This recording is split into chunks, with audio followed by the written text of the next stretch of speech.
네, 안녕하세요. 반갑습니다. 오늘도 시장 한번 살펴보도록 하겠습니다. CPI 발표 이후에 어제는 생산자 물가지수 PPI가 또 나왔죠. 인플레이션이 여전히 둔화되는 그런 수치가 나왔고요. 전반적으로 컨센 예상보다는 조금 밑도는 지표 수치가 나왔고, 인플레이는 추세적으로 꺾이고 있다라고 볼 수가 있지만, 드라마틱하게 시장에 이렇게 영향을 줄 수 있을 정도는 아닌 것으로 이렇게 해석을 할 수가 있고요. 먼저 PPI 보시면 전월 대비죠. MOM 기준으로 0.2%가 상승을 했습니다. 그러니까 시장은 0.3을 예상을 했지만 0.1% 정도 하회를 한 것이죠. 직전에는 마이너스 0.4가 나왔던 것을 놓고 보면 크게 시장 컨센에 부합하는 정도라고 볼 수가 있고, MOM으로 PPI를 보게 되면 좀 들쑥날쑥한 모습을 좀 보여주는데요. PPI를 지금 전년 대비로 놓고 보시게 되면은 확연하게 둔화된 것을 확인할 수 있습니다. 높았을 때가 11%를 넘어섰던 구간도 있었기 때문에 사실 지금의 2.3%는 상당히 인플레이션에 대한 우려가 꺾였다라고 해석할 수 있을 만한 그런 숫자라고 생각을 하고요. 전년 동기 대비는 2.3% 상승을 했고, 예측보다는 0.1%포인트 하회해서 집계가 됐고요. 여전히 상당히 최소폭으로 지금 상승을 하고 있다는 점에서 의미 있는 PPI라고 보여집니다. 직전에는 2.7%였으니까 많이 둔화된 모습이죠. 사실상 여기서 이만큼 줄어든 모습을 보면 이게 둔화라고 보기보다는 빠르게 2%대로 안정된 모습이라고 해석할 수도 있겠죠. PPI, 생산자 물가 지수만 놓고 본다면 궁극적으로 인플레이션에 대한 우려 빠르게 해결되고 있다라고 긍정적으로 볼 수 있겠죠. 사실 PPI가 CPI에 선행하는 그런 지표로 해석하는 경향도 높기 때문에 상당히 의미 있는 그런 집계다라고 볼 수가 있습니다. 게다가 이번에 4월 생산자 물가 지표에 있어서 한 80%는 서비스 물가에서 어느 정도 역할을 했다고 지금 노동부가 발표를 했는데요. 즉 인플레이션 둔화가 기존까지는 상품, 제품 영역에 집중돼서 하락세를 이어왔는데 지금의 PPI는 서비스 물가가 둔화되는 모습이 나타나서 동반해서 나타났다는 점이 좀 의미 있게 긍정적으로 해석할 만한 부분이라고 보여지고요. 신규 실업 수당 청구 건수죠. 이게 이번 주는 26만 4천 명이 나왔습니다. 24만 5천 명을 예상을 했는데 다소 높게 집계가 됐죠. 즉 고용도 꺾이고 있다라는 의미죠. 지금 새롭게 실업수당을 청구한 건수가 이전보다도 높고 예측치보다 높기 때문에 고용이 좀 둔화되고 있는 모습으로 해석할 수가 있고, 특히 이번 26만 4천 건이라는 집계는 1년 7개월 만에 가장 많은 수준이라고 지금 보여집니다.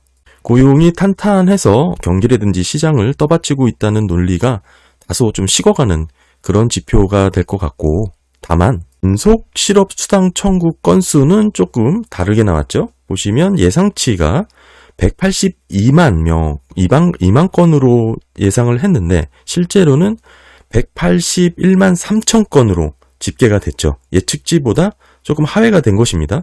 즉 실업 청구를 하는 건수가 신규는 늘어났지만 연속으로 실업수당을 청구하는 건수가 예측치보다는 적다. 즉 다른 잡을 빠르게 구할 수 있는 환경이다라고 해석할 수가 있죠. 하지만 이것조차도 연속 실업 청구 건수가 이전에는 180만 천 건이었는데 이게 실제로는 181만 3천 건으로 늘어났다라는 것은 지금 예전보다는 빠르게 잡을 찾는 이런 환경이 조금 둔화된 모습이다라고 볼 수가 있겠죠. 즉 연속으로 실업수당을 청구하는 건수가 예측치보다는 낮게 나왔지만 이전보다는 높게 나왔으니 점차 고용이 탄탄한 그런 모습, 빠르게 잡을 찾을 수 있는 환경 자체가 식고 있다, 줄어들고 있고 둔화되고 있다라고 해석할 수가 있습니다. 신규 실업수당 청구 건수는 주마다 발표가 되기 때문에 등락이 좀 있을 수 있습니다. 따라서 4주 평균으로 보시면 그냥 직관적으로 이해하실 수가 있는데, 지금 4주 평균으로 놓고 봤을 때 예측치가 22만 건인데 상당히 높은 수준으로 상회를 했죠. 그리고 이전 수치가 23만 9천 건이 모두 높은 수준으로 실업수당 청구를 하고 있다, 집계가 되었다라고 해석할 수가 있겠죠. 주간 단위로 변동성을 고르게 평평하게 펴보면 전반적으로 실업수당 청구 건수는 증가했다라고 정리를 할 수 있습니다. 네, 전반적으로 PPI와 실업수당 청구 건수는 채권 투자에 있어서 긍정적인 수치가 나왔죠. 고용도 탄탄하다고만 봤던 고용도 빠르게 지금 둔화되고 있는 모습을 엿볼 수가 있었고, PPI도 생산자 물가 지수도 생각보다 지금 컨센보다는 그래도 지금 빠르게 인플레이션에 대한 우려를 해소해주고 있는 수치가 지금 잡혔습니다. 특히 이제 우리가 물가를 볼 때 왜 임금을 보냐면 스티키한, 잘 떨어지지 않는 끈적끈적한 게 자영업자, 스몰 비즈니스들의 임금 상승과 밀접해서 연관이 있기 때문에 그렇습니다. 그래서 요 선행지표를 좀 보시면 좋은데, 네, 이게 지금 미국 전미 자영업자 협회에서 발표를 하는 그런 수치입니다. 노동 보상 계획이죠. 그러니까 한마디로 임금 상승률의 선행 지표라고 볼 수 있습니다. 스몰 비즈니스를 하는 자영업자들을 대상으로 한 그런 결과이기 때문에 우리가 임금 상승률을 볼 때 참 중요하게 볼 수 있는 지표인데요. 지금 노동 보상 계획을 보시면 고점을 찍었다가 빠르게 떨어졌죠. 지금 최근 지표는 다소 반등을 하는 모습이 나왔습니다. 4월 20일 기준으로는 조금 반등하는 모습이 나왔지만 여전히 하락 추세를 이어가고 있고, 지금의 구간은 코로나 직전과 유사한 수준으로 지금 전망을 하고 있습니다. 따라서 임금 상승률 상당히 지속적으로 둔화될 것이라고 엿볼 수 있는 그런 지표고요.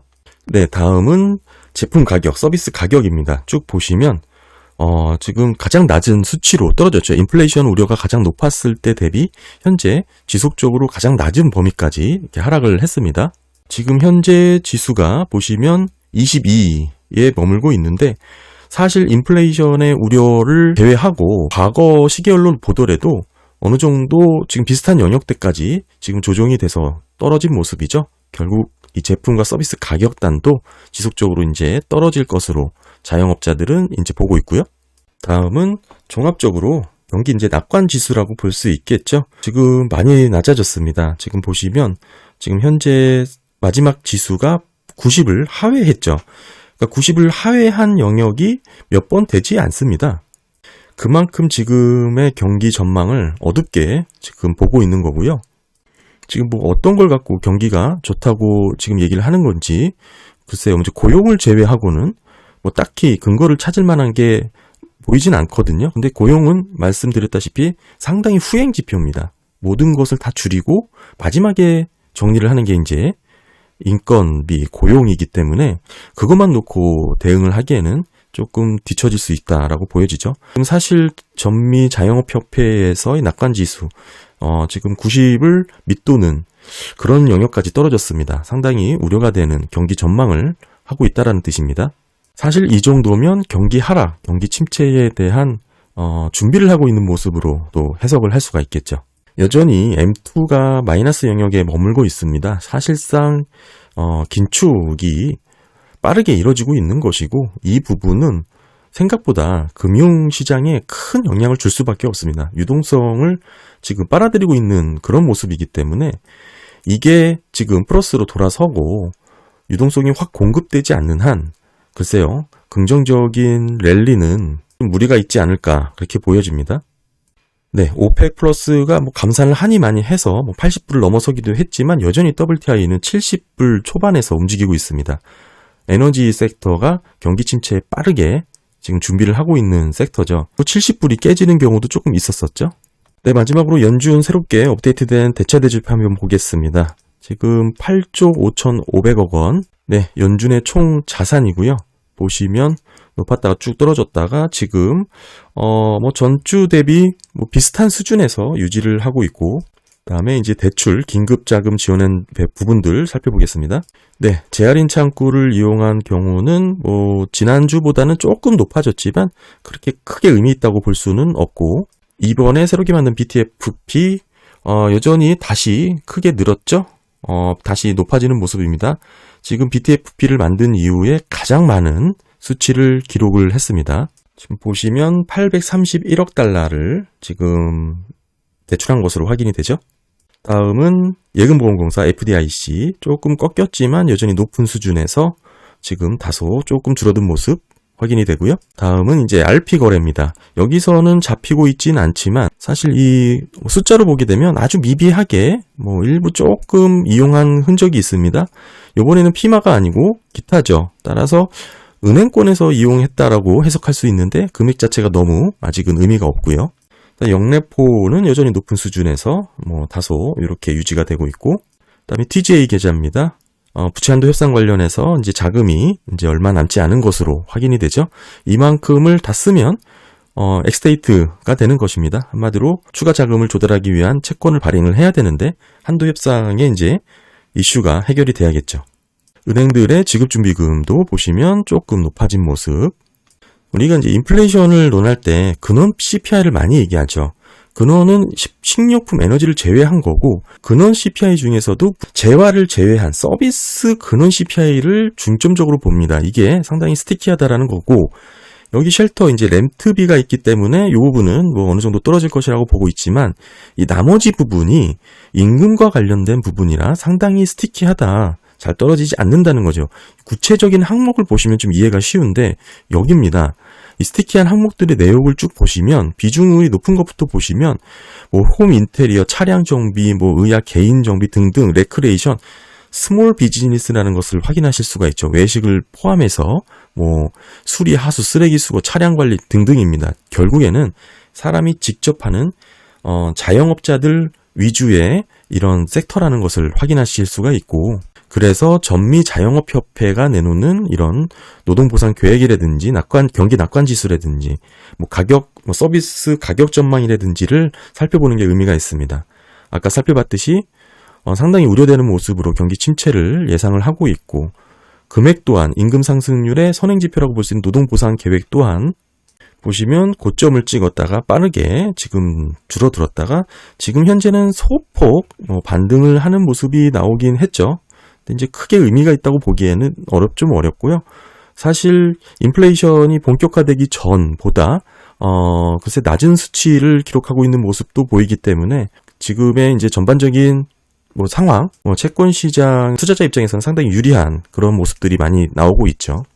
게다가 여기에 제가 중점적으로 살펴보진 않았지만 은행들에 대한 리스크 요인들이 계속적으로 잦아들지 않고 있다가 또 하나가 되겠고, 특히 카드 연체율 이런 부분은 사실 소비와 직접적인 연관을 줄 수 있는 부분이기 때문에 결국에는 인플레이션에 대한 고민은 더 이상 그렇게 심각하게 할 필요는 없다로 보는 게 좀 맞을 것 같고요. 이제는 경기 침체에 대한 우려를 시장이 또 민감하게 보는 것 같아요. 그래서 은행권 리스크가 조금이라도 불거지거나 실질적으로 또 다른 은행의 파산이라든지 부도로 이어지는 모습이 나오면 또 한번 구체 가격이 좀 올라가는 그런 모습이 이제 나오겠죠. 네, 감사합니다.